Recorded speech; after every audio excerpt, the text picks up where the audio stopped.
Hey y'all, welcome back to Gadfly, the podcast about third parties, fringe candidates, and just generally weird American electoral history. I'm Dusty Wilson. I'm Una O'Leary. And hey everyone, and all the new folks who have joined us since that Larry Elder episode dropped. I'm glad we could spread the word about how fucking awful that guy is. We hope the listeners are from California and they have mailed in their ballot. Mm-hmm. Yeah, the polls for that particular race are looking a little more optimistic that we're not going to see a Larry Elder governorship for a year.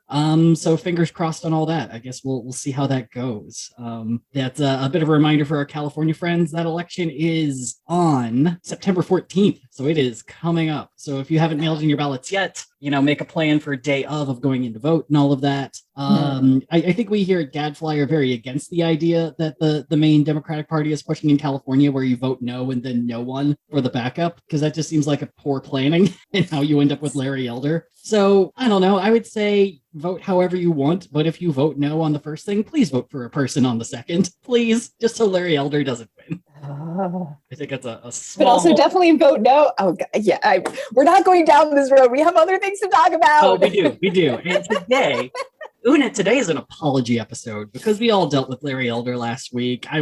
Schedule-wise, there should be a preview 2022 episode right now, but everything that I want to cover right now is a congressional race, and I'm still waiting for the new congressional lines to get drawn and seing how those are going to end up. So I can do a congressional race. And we've learned our lesson from not making an episode 5 minutes after those numbers get posted. Yeah, we did. We learned a very valuable lesson.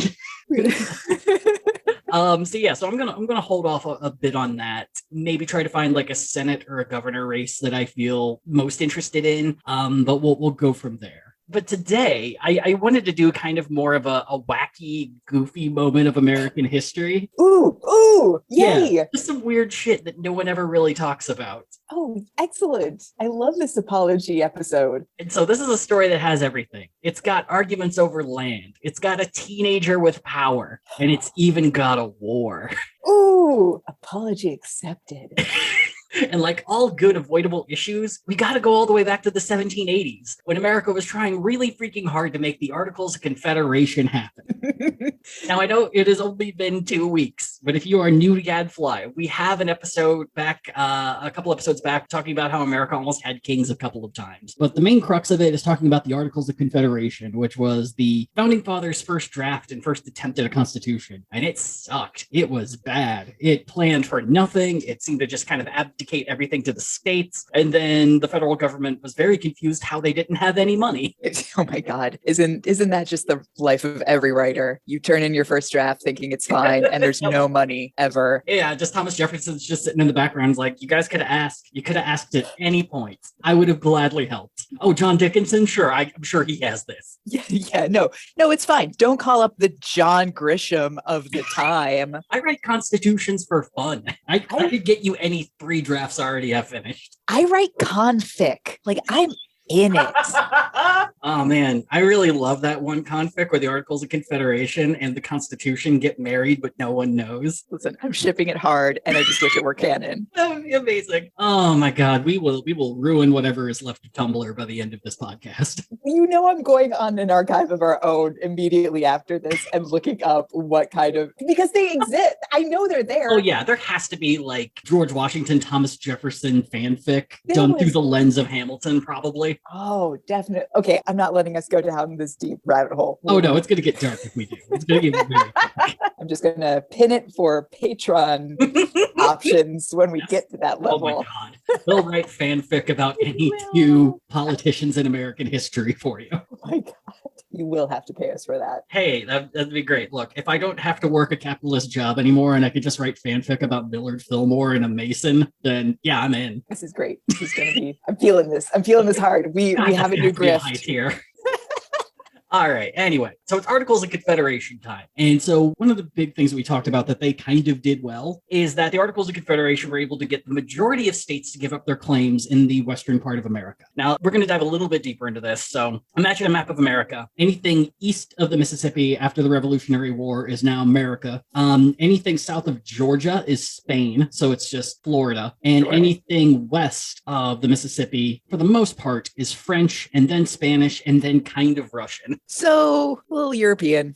A little bit, yeah. It's a nice little mishmash. So as America starts expanding westward, a lot of states are looking at their original charters and being like, hey, so Connecticut here, for long-time listener, first-time caller, according to my charter, our borders restart again at Pennsylvania and just keep going until you hit ocean. So this is still good, right? And the Articles of Confederation had to be like, Connecticut, we need you to stop. This is not healthy for you. You will not be able to govern this. We said it was okay for you to get a guinea pig. You saw how that turned out. Not great. So what we're going to do is ask you nicely to relinquish this claim. And most of the states in the New England area agreed to this. The ones who didn't, though, were Virginia, North Carolina, and Georgia. And it would eventually take a little the bit South. Yeah. How fascinating. I know, right? And so it took a little bit more convincing to eventually get them to give up their western lands. And it was mostly because they're like, oh, if we're going to keep slavery, we kind of need to make more states. But we'll get into that in a second. Sure. So now that the New England states have given up their claims to the West, now we got to figure out what the fuck to do with this land. And it's land that will eventually be called the Northwest Territory. So in 1784, we would see our first real push to making this territory a future set of states. Thomas Jefferson would push forward a plan in which 10 mostly rectangular states would be created. And he even offered a list of pitches for what these states could be called. Are you ready for this? Listicle. Yes, I am. We have Sylvania, Asinacipia, Illinois, Chironesis, which is apparently named for an ancient Greek colony. It sounds like a skin disease. I'm sorry, you have Chironesis. We're gonna have to amputate. It's real flaky. Oh god. Metropotamia, Polypotamia, Pelicipia, Michigania, Saratoga, and Washington.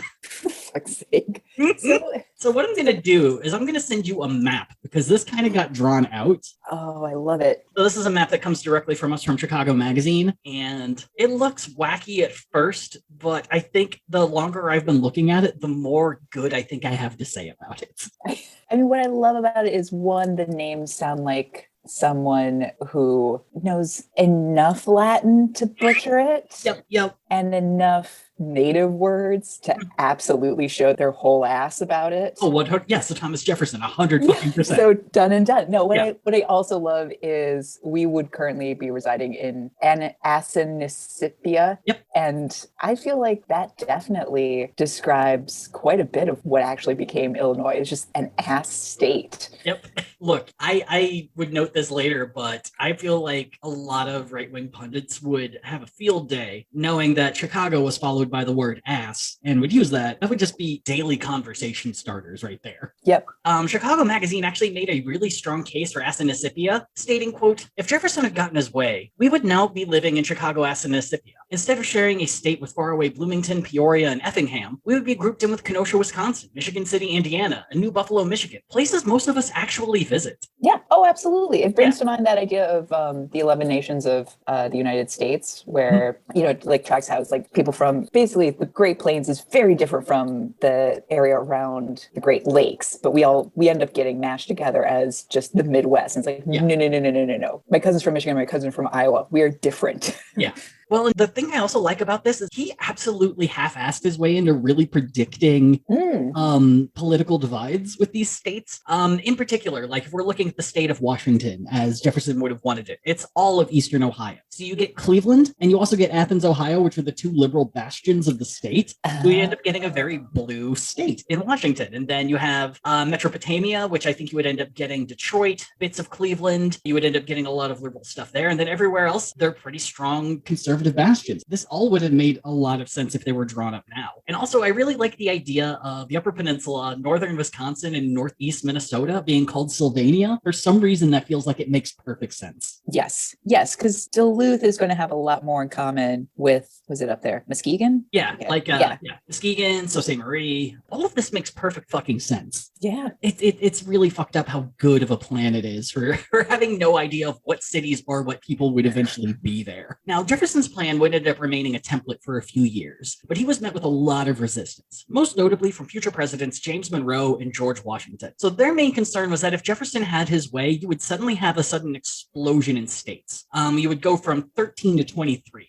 And you would turn the tide in the House from being more focused on, say, New England and Virginia to now forcing these coastal cities to actually have to care about the frontier lands of America.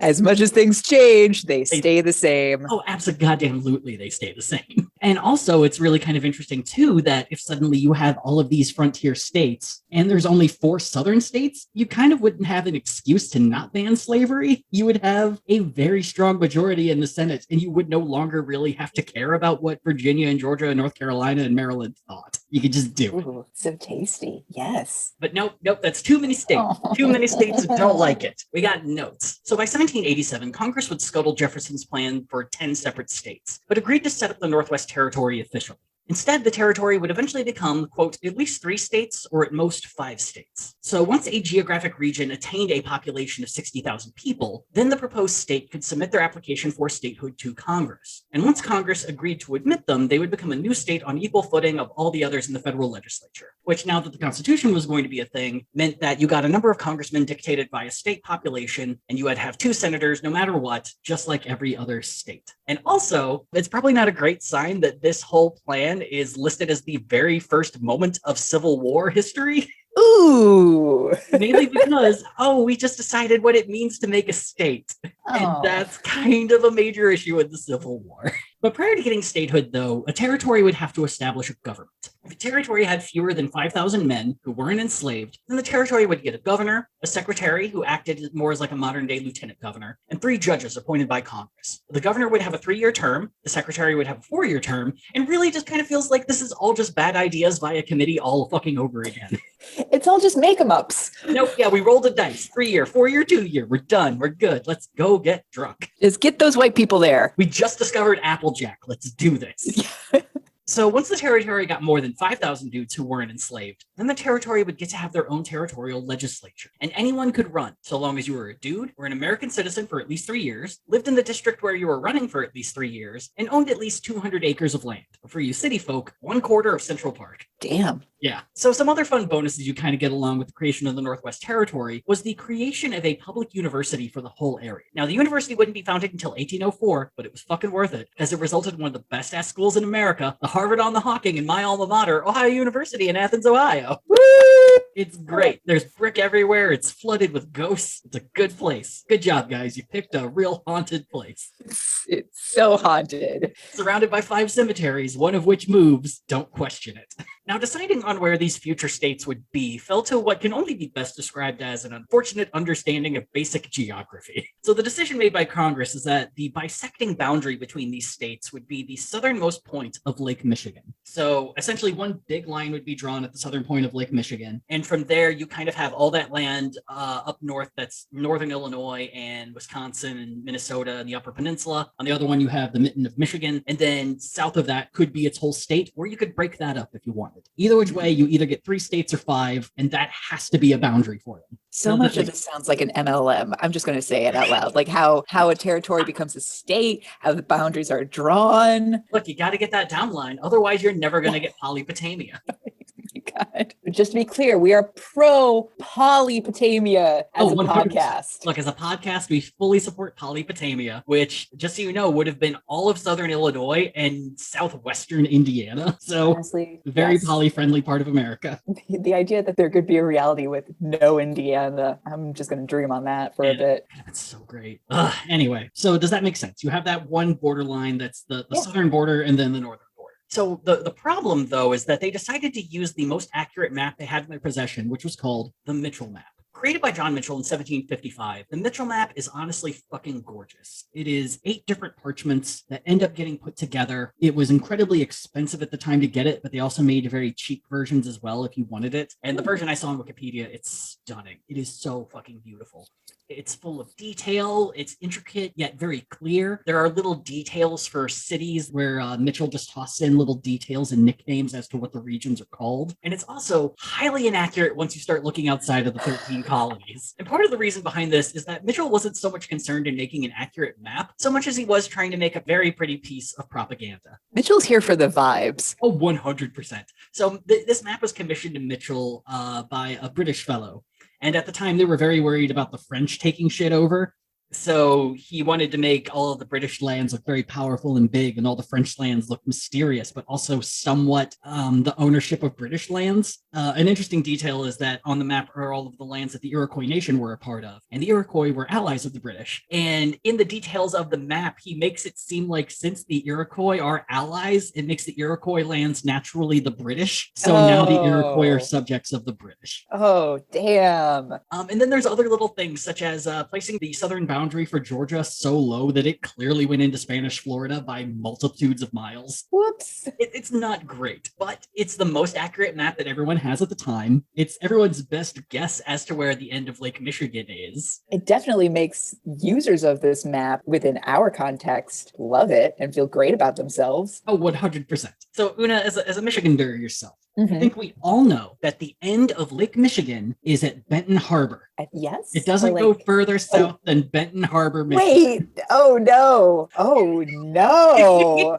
Yeah, it's so it was a good 70 miles off. The actual southernmost tip of Lake Michigan is Gary, Indiana. Yeah. Yeah. And so if you're on the eastern side of Michigan, essentially the believed southern tip of the lake would be right where the Detroit River flows into Lake Erie. Oh boy. But hey, this is the best map we got. No one's been out there. Look, is Mitchell gonna fucking lie to us? Of course not. His map is beautiful. Why would a guy who is not a cartographer but actually a biologist lie to us? You guys, it's so pretty. It's honest to God, I would have fallen in love with this map back then. I would be like, clearly it's perfect. Have you seen how beautiful this is?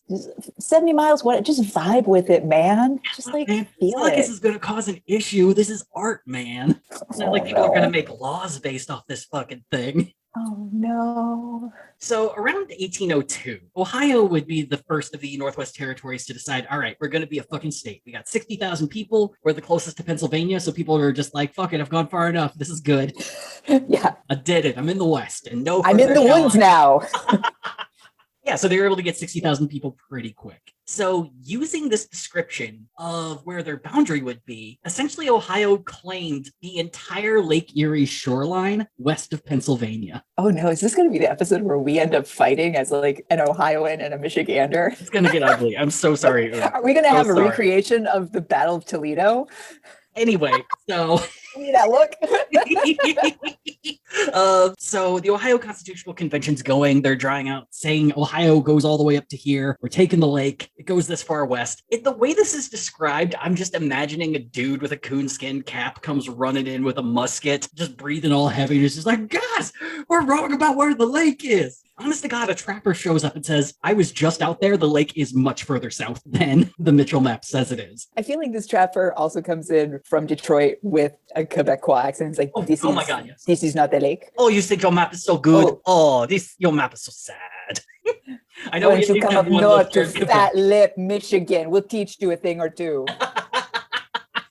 But yeah, and so usually when this would happen in America's past, I imagine the entire room of rich dudes would just be like, oh, that's quaint, write it up anyway. For some reason in this case, they're like, okay, we need to take this random French-Canadian trapper seriously. So what they decide to do is kind of fudge the details a little bit.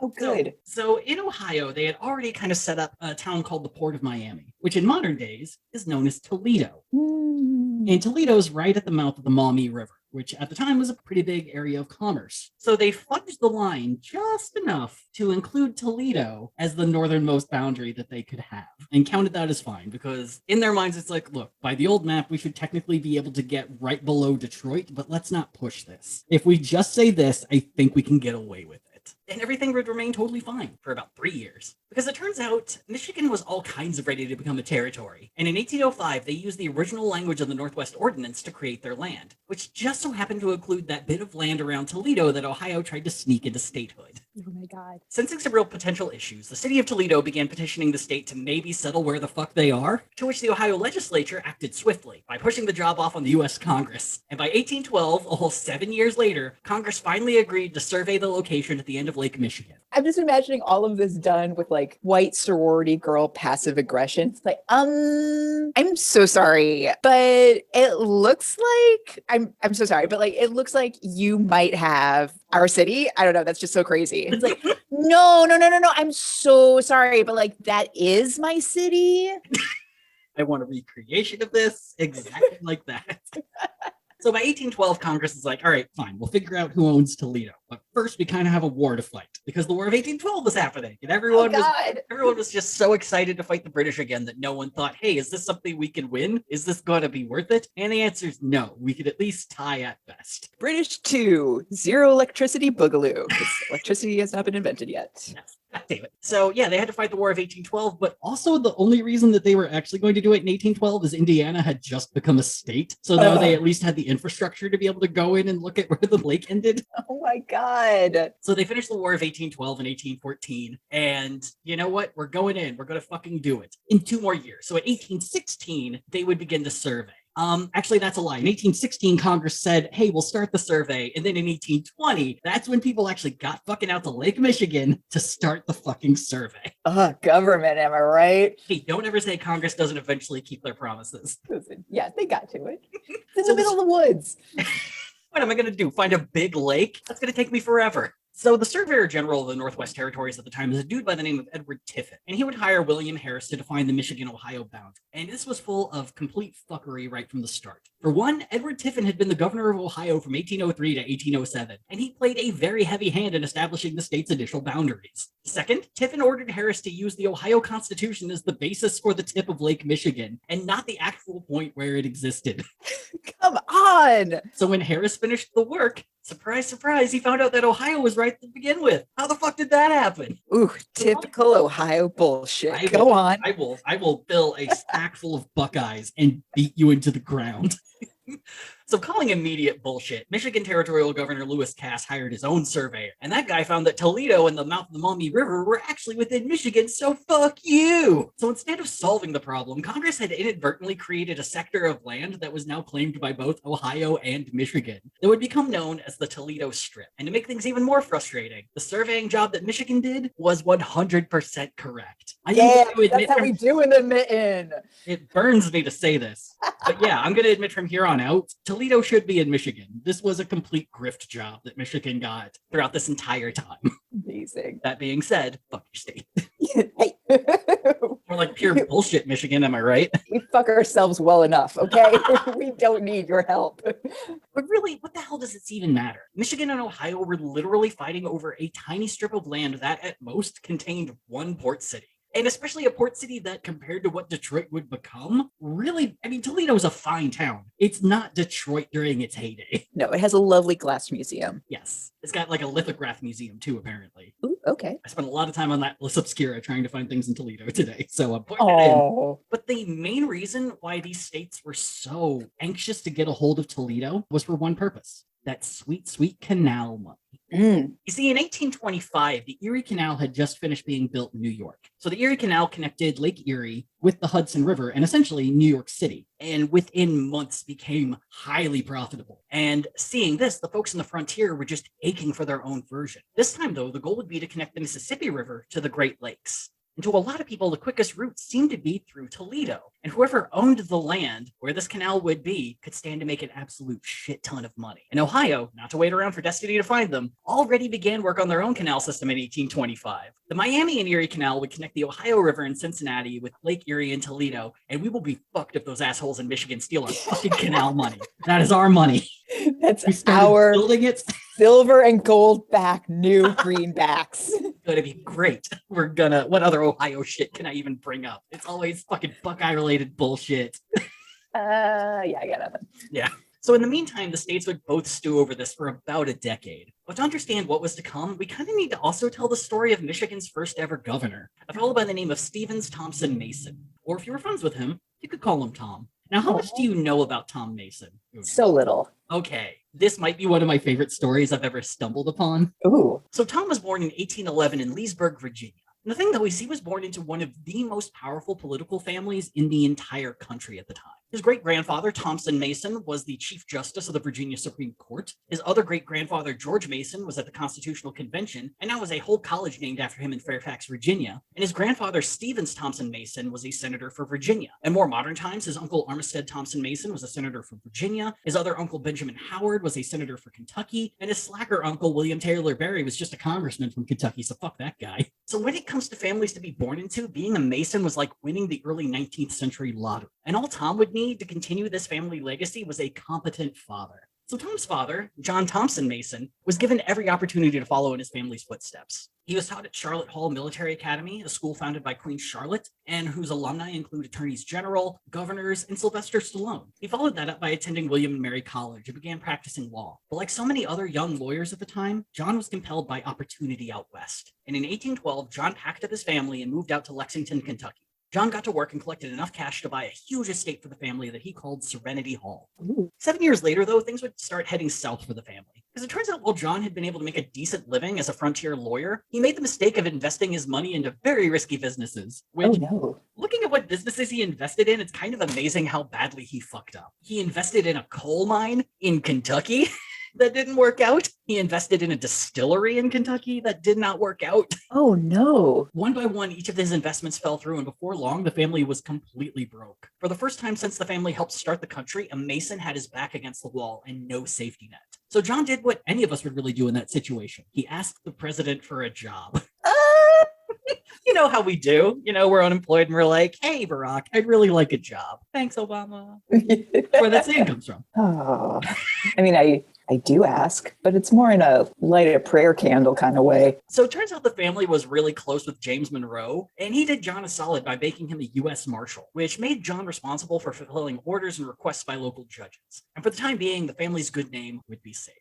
Meanwhile, little Tom was busy soaking up knowledge like a sponge. While Tom didn't go to a private school like his dad, he was tutored by a family friend that gave him all the education he could want. By the time he was 7, the family would get a visit from James Monroe and another family friend by the name of Andrew Jackson. Oh, damn. And little Tom took this chance to debate Andrew Jackson for as long as he could. And I will remind you, at the time that this happened, Tom was 7 years old. He's like, you racists don't scare me. Your wife, I will duel you. Yeah. And while Jackson is a genocidal psychopath, he took to Tom very quickly. And for years after that interaction, would fondly remember the feisty kid that would not stop debating him. The thing, though, is John's business fuck-ups were just about to utterly crash the family shortly after the president left Serenity Hall. Turns out a U.S. Marshal paycheck wasn't enough to pay for the family's mining venture that failed, the distillery that went broke. What even worse was a short-term loan that he signed for a ton of cash that defaulted when the cosigner just left town. So facing a sudden rush of creditors, John sold Serenity Hall and moved the family to the next town over. John went back to practicing law full time, but by 1827, he had barely enough money to be able to feed his family. And it especially didn't help that 16-year-old Tom was just beginning his studies at Transylvania University, where he was majoring in, you're going to love this, classical languages and philosophy. Yeah. So keep riding on that name. You don't need to get a real job. So now that his dad was completely broke, Tom would have to drop out his freshman year of college and immediately took a job at a grocery store to help pay the bills for his family. Did he work at night because he just came from Transylvania University? He was now a vampire? They got rid of the vampire requirement in 1815. It's totally fine. Oh, it's co-ed now? Yeah. God damn it. Fuck off. So it'd be a rough year for the family, but they would get another major lifeline in 1828. And that would be the year that Andrew Jackson would become America's newest president.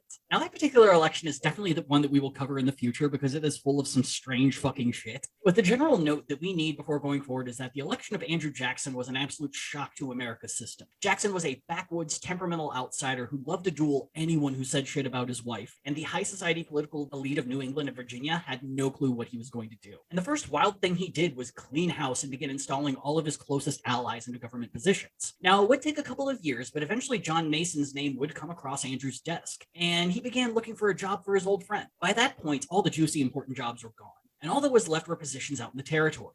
But you know what? A job's a job. When Andrew offered him a job as Secretary of the Michigan Territory, he accepted immediately. Now, the job itself was pretty much just be a body behind a desk. And that is, unless the governor of the territory is out of town, then you got to step up and be the governor until the governor actually gets back. And by the whole place, I think we need to really kind of explain what the Michigan Territory is at this time. So it includes Wisconsin, the northwestern bits of modern-day Minnesota, and everything today that we know to be Michigan. Yeah, we're a hot mess. And sure, John's never governed before, and his businesses have never done well. And he has a classics degree that isn't finished. Look, that's Tom. That's Tom. Oh, sorry. That's fine. It could be John, too. Who knows? John went to a Queen-started military school. I'm sure he's going to be fine. But you know what? John's probably going to be okay, so long as the governor just never leaves Detroit. So Lewis Cass, the territorial governor, was out of town a lot. So Lewis Cass was he was definitely a politician, but what he loved the most was exploring. And so he spent a lot of his time as governor of the Michigan Territory just going out in the woods and surveying shit. He seems to be a very interesting guy. He was very well respected throughout the whole state, but he was far more interested in learning about the place that he was running than actually running it. So when John and Tom first arrived in the village of Detroit, Lewis was off on a trip of some sort. No one knew when he was going to be back. And congratulations, John Mason, you're governor until then. Wait, but And to make things even more fun, Jackson had tossed John into a political hellhole. So I think a lot to understand of the situation that John Mason was thrown into, we got to talk about Andrew Jackson and his just wanton desire to fuck with enemies. So Detroit at the time was being run by the Whig Party, which was the main party that arose after Jackson's Democratic Party had taken things over and freaked out all the rich people. And so essentially Jackson wasn't so much thinking of who would be a good person to be the Secretary of the Michigan Territory. He was trying to think who would piss off the local Whigs the most. And the local Whigs were like, oh, maybe someone from Michigan can be the secretary. That would be great. We know it's not going to be a Whig, but at least a local? To which Jackson replied, a man with no experience, who has failed at everything, who is from Virginia originally, and then Kentucky, and knows nothing about you fuckers. Have fun. Yeah, a man whose business investments involved getting Kentucky drunk, and he still failed. He fucked up mining in Kentucky. It's mind-blowing. Like, I can only imagine he just gave money to some guy and then never saw him again. Was like, oh yeah, the distillery, it's going fine. I'm sure they're building it somewhere. It's like it's gonna be in Polypotamia. Oh no. You got taken for an MLM. Yeah, John Mason is, I mean, of everything I read, he just seemed so desperate to be as good as his ancestors, but was just so fucking easy to trick at every goddamn turn. Oh, yeah, no street smarts. Which the local Whigs immediately started to do to him now that he was the acting governor of the Michigan Territory. And very specifically, the person leading this charge was a guy by the name of William Woodbridge. Now, if William's picture on Wikipedia is to be believed, he looks a lot like a corpse that exists solely to do paperwork and fuck with anyone in the housing development. William had grown up in Marietta, Ohio, where, funny enough, he would become friends with the very Lewis Cass that was governing Michigan when the Masons showed up. They were best fucking friends, despite being complete political enemies. Oh my gosh. Lewis was also the only reason that William was there to begin with. He had angled for James Madison to make William his Secretary of the Territory, and after what I assumed to be a ton of Lewis Cass saying, come on, William finally agreed. And while the two were still friends in 1830, William had made it his life's purpose to hate Andrew Jackson, which I could respect, at everything he tried to pull. So when John Mason showed up, William Woodbridge spent the whole time outmaneuvering a dude who hadn't been trained in how to govern yet. He hadn't even gotten out of his 1 week trial period, and Woodbridge is already fucking with him. And like, he's still watching the corporate videos. Like, so you are a new governor. First thing to know about a governor is how to govern yourself. Am I supposed to be taking notes? No one made that clear to me. I need a quill. Is there a quill store open? This Traliant course is trying to teach me how to not sexually harass myself. And so when John Mason showed up, William Woodbridge spent the whole time outmaneuvering him. And when Lewis Cass returned, John said, hey, I'm your new secretary of the territory. How is it going? And also, William's been really mean to me. Can you please tell him I'm your secretary now? To which Lewis essentially said, I don't like the way that you're talking about my friend. You should know better. You're a fucking governor. Go over there and take notes. Sit in the corner. But despite all of this, probably one of the most interesting things is that Stevens took this as an opportunity to try to better whatever life his family was going to have. So Stevens began to make inroads as best he could. He started advising his father in every course of action, because if he wasn't there, then Woodbridge and the Whigs were just going to fuck with him and make him do all the wrong shit. And I should note that at this time, Stevens is 18. He is 18 and saving his dad from ruin. But when Lewis returned, Stevens made it a point to do all the boring paperwork that Lewis hated to do with an immense passion. He shadowed the governor as often as he could, and before long, Cass began to grow very fond of Stevens' curiosity, which worked out really well when 1 year later, John Mason essentially just quit his job.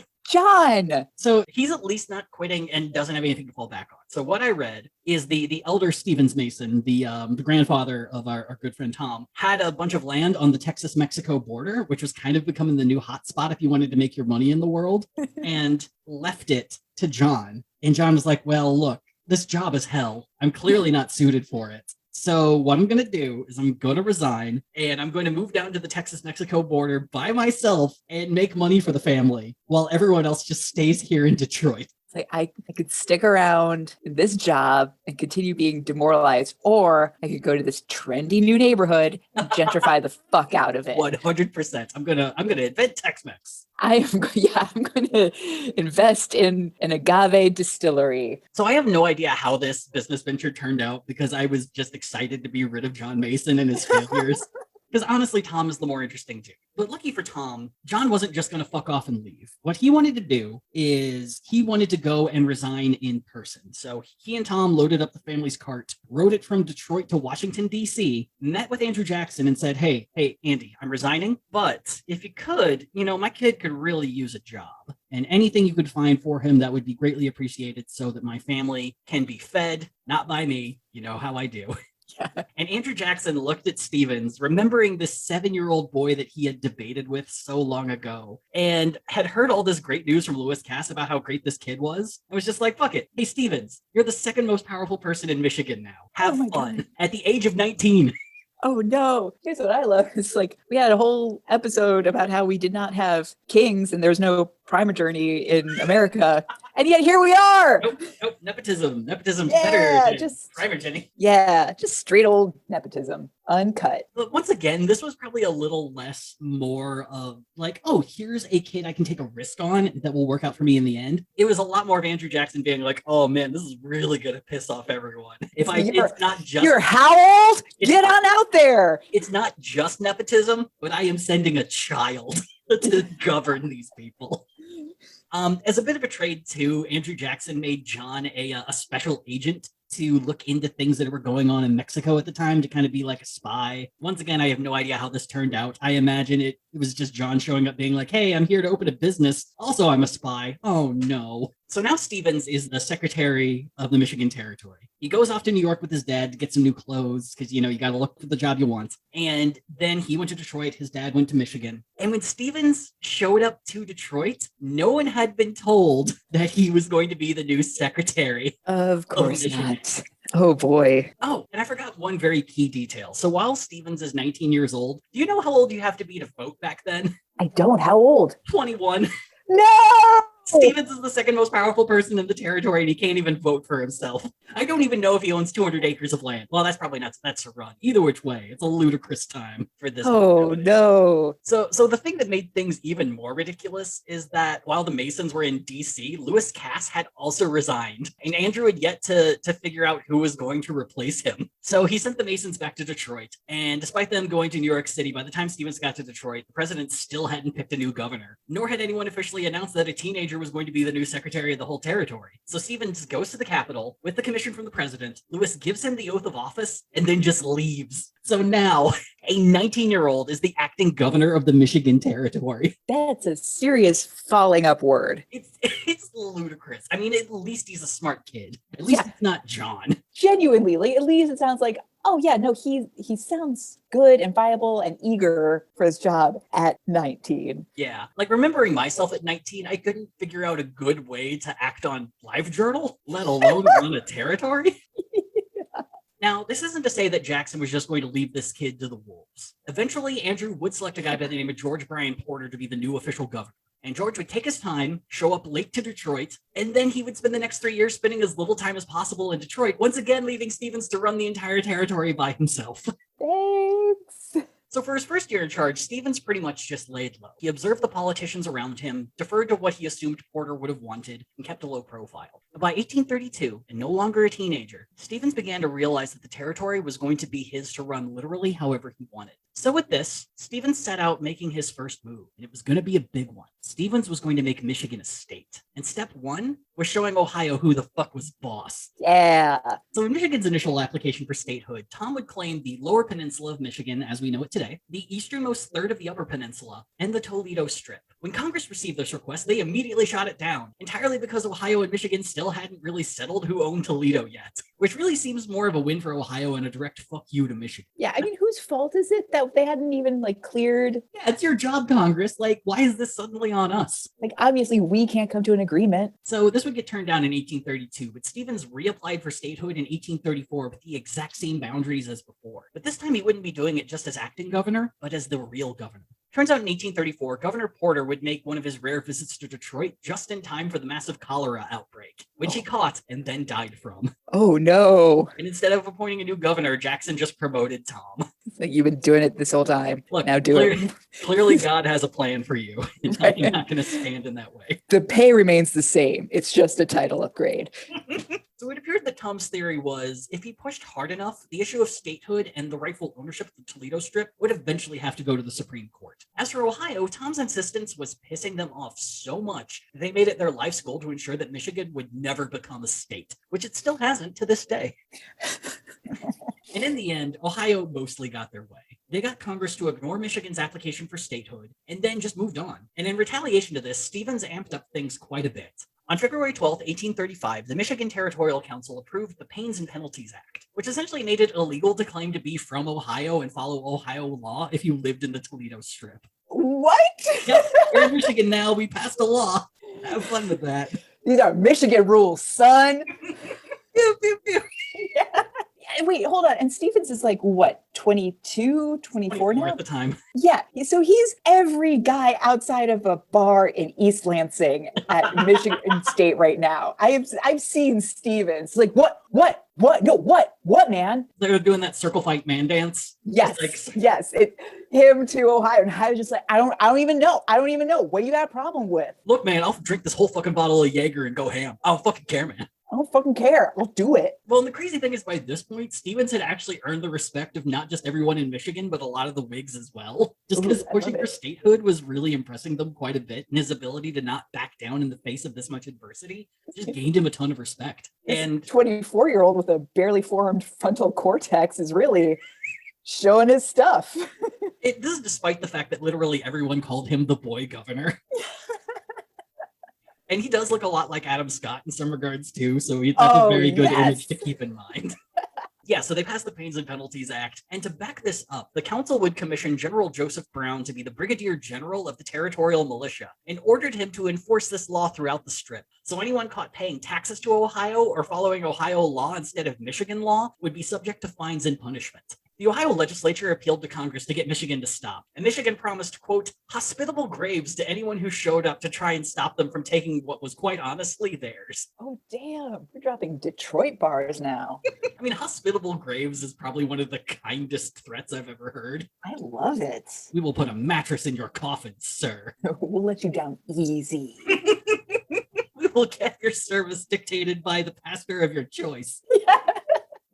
So Stevens would even write to Jackson's Secretary of State demanding that they warn Ohio's militia away from Toledo and grant the land rightfully to Michigan. And this would be enough for the dispute to become national fucking news. Governor of Ohio Robert Lucas responded to this request by vowing to disregard the Pains and Penalties Act and maintain Toledo as Ohio property by whatever means necessary. Sensing that this could become a real problem, Andrew Jackson got to work. He spoke with his Attorney General Benjamin Butler, who assured Jackson that, yeah, Toledo should be Michigan's, and the Pains and Penalties Act is a law that we kind of have to uphold, especially if it ends up going to court. And of course, the rest of Jackson's cabinet were deeply divided on the issue, including Lewis Cass, who was a member of Jackson's cabinet at this time. So Jackson, not really having a clear answer of which way he should go, would instead send a pair of men, Congressman Benjamin Howard and former Secretary of the Treasury Richard Rush, to try and negotiate a treaty between the states. And Jackson gave these two men only one order. They had to ensure that the Pains and Penalties Act would no longer be enforced. So word of this dictum would eventually leak to Stevens before the two men got to Michigan, and Tom flew into a fucking fury. He spread the word of Jackson's betrayal, and suddenly recruitment in the Michigan militia exploded.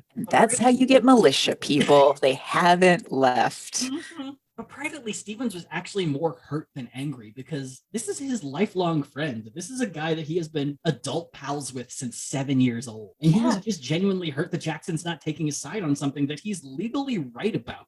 Right. Bit of a godfather figure. Mm-hmm. So by the time Howard and Rush even got there, they had entered a state that was all but ready to go to literal war over a tiny strip of swampland and one port city. Lucas had begun building up his militia in Ohio as well. And if anything, seemed more pissed off that a 24-year-old had the balls to tell him what to do. By March of 1835, Governor Lucas had led a militia of 600 men 10 miles outside Toledo, while Stevens positioned 1,000 Michigan militia outside of the city. And by now, the militia had taken on a new nickname. They were calling themselves Wolverines. Oh no!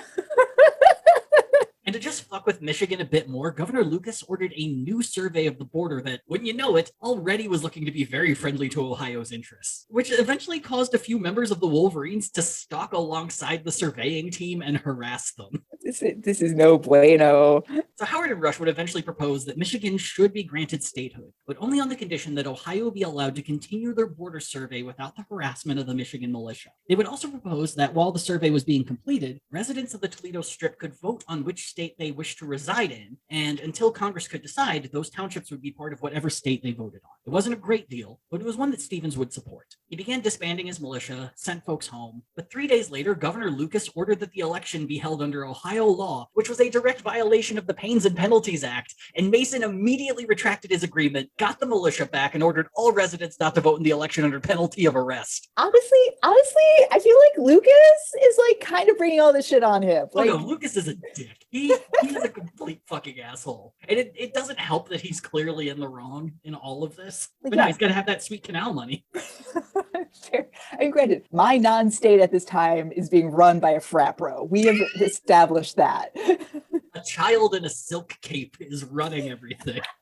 It's wonderful. So in total, 2 men would actually end up getting arrested by the Michigan militia for voting in the election. And after this, Howard and Rush would return to Washington without any side agreeing to a compromise. But to make matters worse, the first actual fight between Michigan and Ohio had broken out during their return. On April 26th, Ohio's surveying group would be attacked by 50 members of the Michigan militia near the town of Phillips Corners. And by attacked, well, as we say here on Gadfly, the definition of that word really depends on who you ask. According to the surveyors, they were sitting around, honoring the Sabbath, when the militiamen ordered them to leave. 9 members of the survey team bravely refused, and the militia opened fire, shooting 30 to 50 times at them. Didn't hit or kill any of them, but took every survey team member prisoner. Now, according to the Michigan militia, they only claimed to fire once or twice in the air while the entire survey team retreated. Either way, this would end up becoming known as the Battle of Phillips Corners, and it pushed Michigan and Ohio even closer to an all-out war. On June 8th, Governor Lucas and the state legislature pushed a whole new set of fuck you laws into effect. For 1, Toledo is now the county seat. 2, of what county? Lucas County. Fucking deal with it. Sit on this county board, ass. 3, we are granting $300,000 to the Ohio militia just to protect Toledo, which in today's money is $9.3 million. And in today's city is Toledo. You know, $9.3 million to defend Toledo. I'm sure this is going to go well. When Stevens heard this news, he had the Michigan legislature pass a law that granted $315,000 to the Michigan militia. So eat a dick. Governor Lucas followed this up by conducting a census of the militia, finding that Ohio had 10,000 men ready to fight. Now, somehow this number became exaggerated, and the Michigan press announced that Ohio had 1 million men ready to invade their state, which, wouldn't you know, really helped the Michigan recruiting effort a whole lot. We're even 1 million people in Michigan? I mean, I don't think there are 1 million people in Ohio at the time, but who fucking knows, really? Who cares? It's a great number. We found a bunch of Hessians who didn't go home after the war, and they really want to fuck shit up.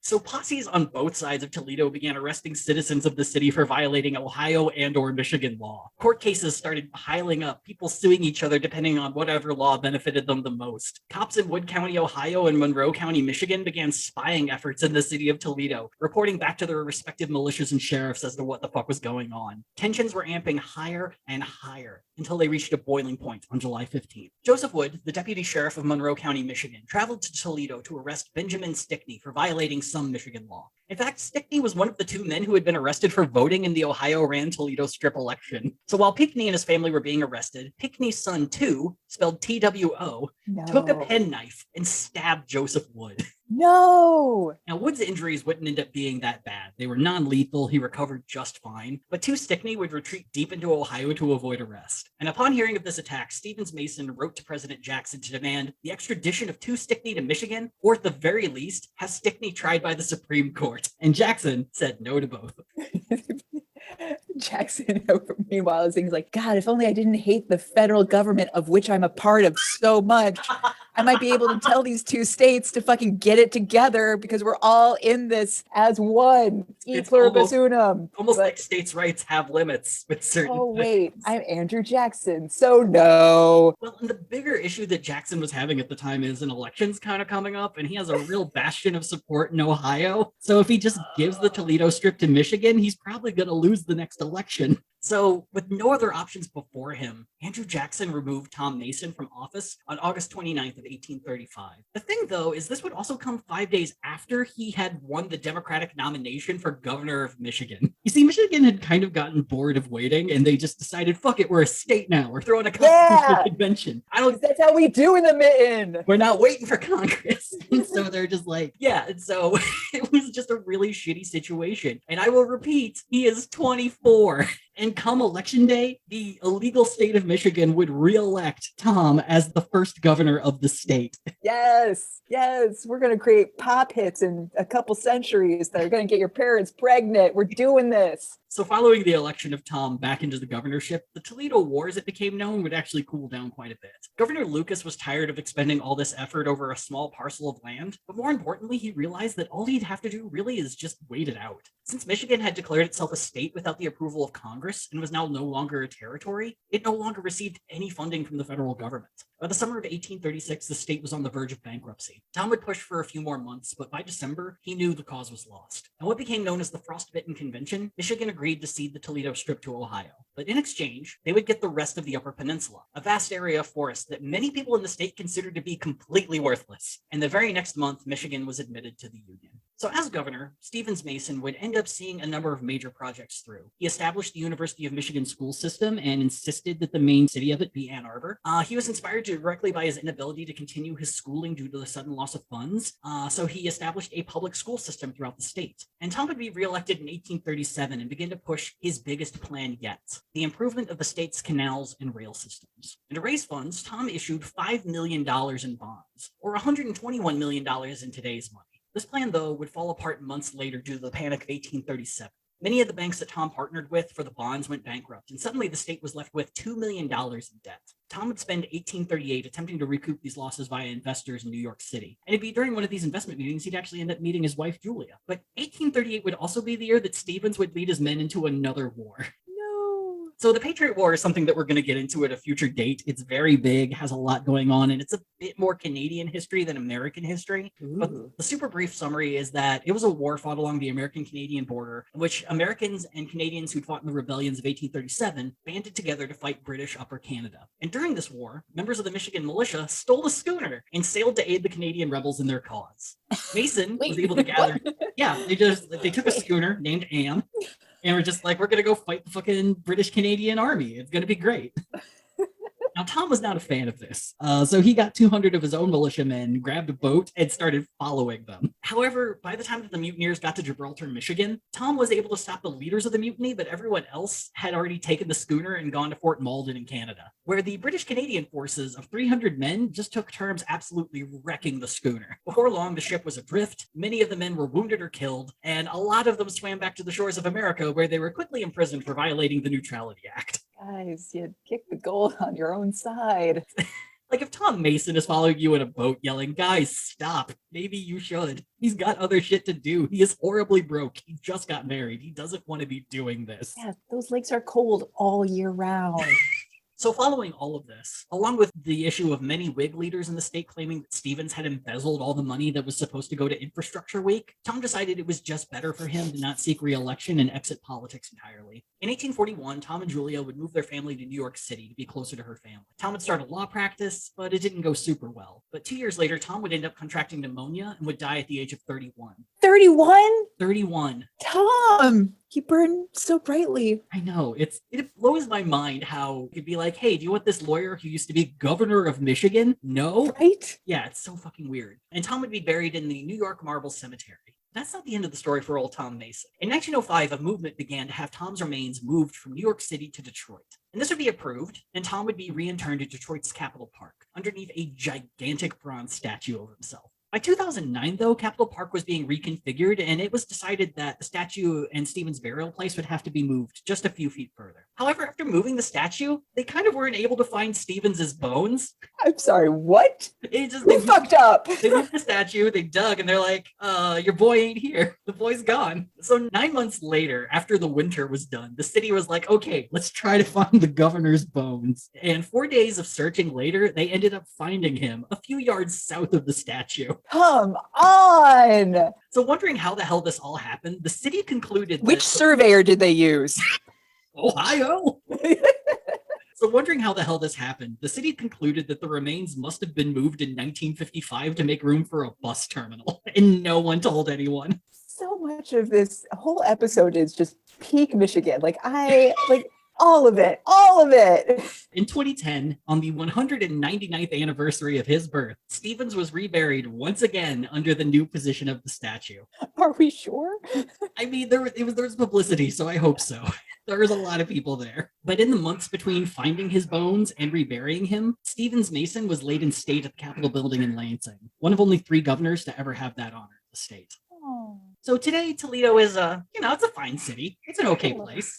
Like all Rust Belt cities, it had a real tough 1980s, but has since had a community resurgence with people employing urban gardening, local beautification projects, and renovations of older buildings to make the city all its own. The Miami and Ohio Canal would fail after it finished completion in 1840, mainly because railroads were a thing, and it was cheaper to just use those by the time the canal was built 15 years later. No. The canal would limp along until about 1906, but by then it just literally got abandoned. People just stopped using it. They quit doing the upkeep on it. There have been some weird projects to try to figure out how to use it. Most notably in Cincinnati, there was going to be a Cincinnati subway system that a lot of it got built. There were stations, there were entryways. They just ran out of money and no one even tried to bring it back. But where the canal used to be was where the subway was going to be laid down. Like if you're an urban explorer in Cincinnati, there are whole subway stations that you could walk into that looked like you could just open them up. Dope. And as for that worthless stretch of land in the Upper Peninsula, well, Una, I think you might know what that got used for. Yeah, so the way the Toledo War gets explained to the Michiganians is like, oh darn, we were told to compromise, and if we gave up Toledo, we would get all of the Upper Peninsula. Catherine Hahn, wink.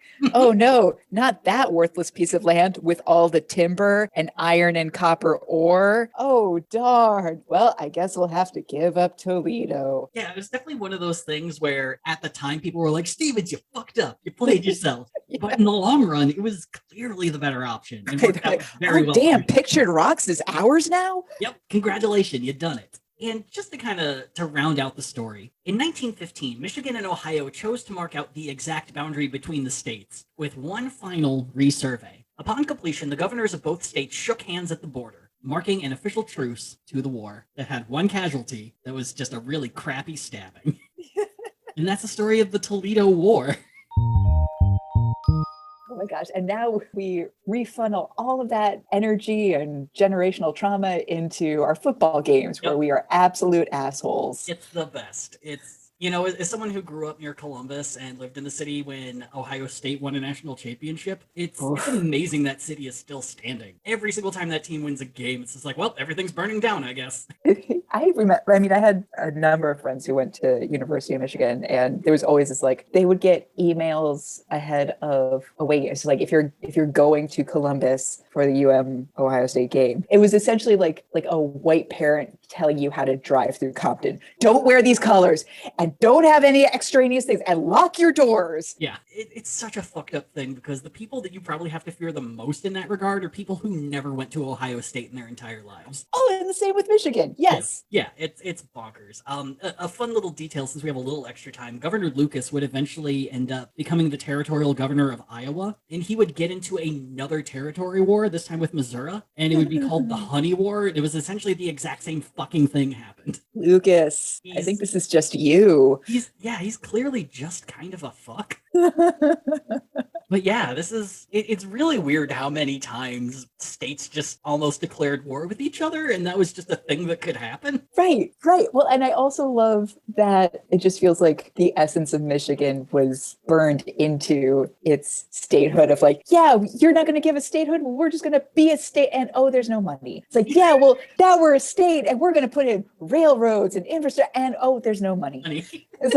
Yeah, that's how I remember being in Michigan. Yeah, it's such a bummer because Tom Mason clearly he had a lot of good to him and he had a lot of really good and big ideas. It's just it really So sucks did when I you at don't 24. exactly, yeah. It just really sucks when you don't have the money to help that out. And if it wasn't for the Panic of 1837, who knows what he could have actually fucking done? I mean, you might have a state rail system in Michigan that rivals all other states, and that would have been pulled up after World War II. A bunch of abandoned canals. Mm. Well, yeah, I hope you enjoyed this dive into Michigan history. I learned way too goddamn much about a thing that I just remembered very little about. I loved it, yeah. Because neither of my parents are from Michigan originally. I was that annoying child in second grade when we all had to go through like Michigan history, learn about your state. I'm just like, this is terrible. And I'm bored now. I hate this. Yeah, I do not consider myself a part of you all. And then I left and was like, oh yeah, no, I'm part of the terroir. Never mind. Yeah, it's really weird. In Ohio, or at least the school I went to, we didn't get taught a single thing about this. I imagine kids in Toledo probably learn a whole lot about it, but oh yeah, it's just like, Muck Fishigan. That's all you got to know. On that note, I'm glad y'all joined us for the story of why Ohio and Michigan hate each other. Yeah, why the football games are out and out wars. Oh my God. I would love to do a survey to ask how many people at those games even know about the Toledo War, and who goddamn knows? I mean, it's not like I knew about it before today in any good detail, but, for all of our 24-year-old listeners, all I gotta say is, why are you slacking? Why are you not governor of a state right now? Give us more states. Look, we just need 50 more states. It'll be fun. We want Polyphedia. Oh my God, Polypotamia would be amazing. Polypotamia. Or Chironesius. Chironesis. Oh my God. Could you imagine people in upstate Michigan having to call themselves Chironesans? It's one of those things where it's like, it sounds so dumb. And then you realize so many of the towns and counties and everything that you grew up with, it's just like, oh, well, they're just using whatever was the local terminology from the people who were already here. Like Shiawassee County in Michigan is no dumber when it rolls off the tongue. Well, we're just used to it. And even if you look at Idaho, I hope I'm remembering this right, where the people who moved there were like, oh, Idaho means this in the local Shoshone language. And the Shoshone people are just like, that's not a word. That's what are you talking about? And they're like, no, it's Idaho now. Please stop. Anyway, thank you all for joining us in this lovely tale, and we will see you next week on Gadfly. Fuck Michigan. Hey! Gadfly is a production of Added Serotonin. Our episodes are edited by Brianna Valentine of Rem Alternus Productions. Our theme song is Sophomore Makeout by Silent Partner, and you can find us on Twitter and Instagram at GadflyPod. Ready to level up your cosplay game? Check out the Geek Forge on Etsy. With a variety of props to give your photos that extra spark, you'll find just what you need. Hold magical fire in the palm of your hand, or take a potion to restore your mana. With a large variety of colors, you can choose your own magical flavor for your cosplay. Bring drama to your photo shoots with these vibrant props and more, all available at the Geek Forge. Are you ready to level up your cosplay?